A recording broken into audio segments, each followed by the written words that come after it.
The clatter of silverware fell silent as a young boy's trembling voice broke through the upscale restaurant's hum. "Just your leftovers, sir. I'm not begging for money. Just your food." Dressed in rags and barefoot, his hands clasped behind his back in forced dignity, he looked straight at the man in the tailored suit, his eyes sunken, but proud. For a moment, no one breathed. The waiter froze. The man looked down from his perfectly plated steak, fork midair. The boy didn't flinch. And that moment, that one awkward, aching, holy moment, changed everything. Nathaniel Cross wasn't a cruel man. But he wasn't kind either. Not anymore. A 52-year-old millionaire real estate mogul, he'd built his empire by learning to say no, to weakness, to second chances, to charity. Dinner that evening was a business ritual: steak, scotch, solitude. A celebration of closing another deal. He didn't come here for interruptions. But the boy at his table shattered his rules. Nathaniel studied the boy's face. Maybe 10, maybe 12, though malnutrition made him look smaller. A bruised cheek. Dirty nails. But sharp eyes. "Where are your parents?" he asked. The boy didn't blink. "Dead, sir. Father died in a car crash. Mom, from pneumonia. I don't steal. I just ask for what's thrown away." The waiter stepped forward, flustered. "Sir, I'll call security." "No," Nathaniel said sharply. "Leave us." Silence returned. The boy shifted, ready to run. Then, without a word, Nathaniel stood up, walked over to the other side of the table, and pulled out a chair. "Sit." The boy hesitated. His instincts screamed danger, but his stomach screamed louder. He sat, tentatively. Nathaniel waved to the waiter. "Bring him a full plate. Whatever he wants. And don't bring the bill to his seat. Put it on mine." The restaurant staff stared. A few diners whispered. Nathaniel didn't care. For the first time in years, he felt something. A faint flicker. Something like purpose. Over dinner, the boy talked. His name was Liam. He slept behind the grocery store dumpsters. Went to a public shelter when he could. He liked math. He missed his mom's spaghetti. He hated feeling like garbage. Nathaniel just listened.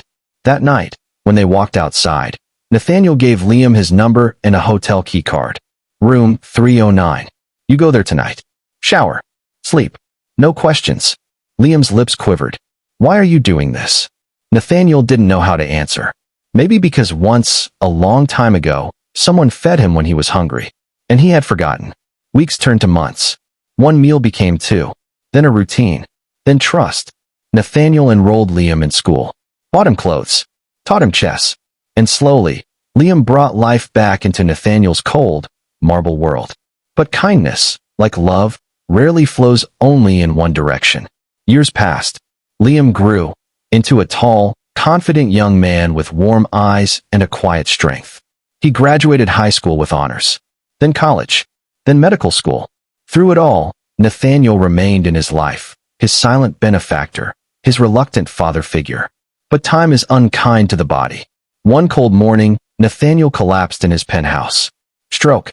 Partial paralysis. He had no wife. No children. Just lawyers who moved like vultures. He was wheeled into the emergency room like any other nameless patient. Hours later, through the fog of pain and beeping machines, he heard a familiar voice. "Sir, it's me. Liam. I'm your doctor." Nathaniel couldn't speak, but a single tear slid down his cheek. Liam squeezed his hand. "You saved me. Now let me save you." And he did. Not just with medicine, but with care, presence, dignity. Months of rehab followed. Liam came every day. They laughed. Played chess again. Sometimes in silence, sometimes in tears. And one spring morning, when Nathaniel could walk on his own again, he said softly, "You asked me once why I did it. I didn't know then. But I do now." Liam smiled. "Why?" Nathaniel looked him in the eye. "Because saving you saved me." 5 years later, at a ceremony honoring Liam for his humanitarian work, he stood before a crowd of thousands, holding back tears. He pointed to the old man in the front row. "I was just a hungry kid asking for leftovers. But that man, he gave me a seat at his table.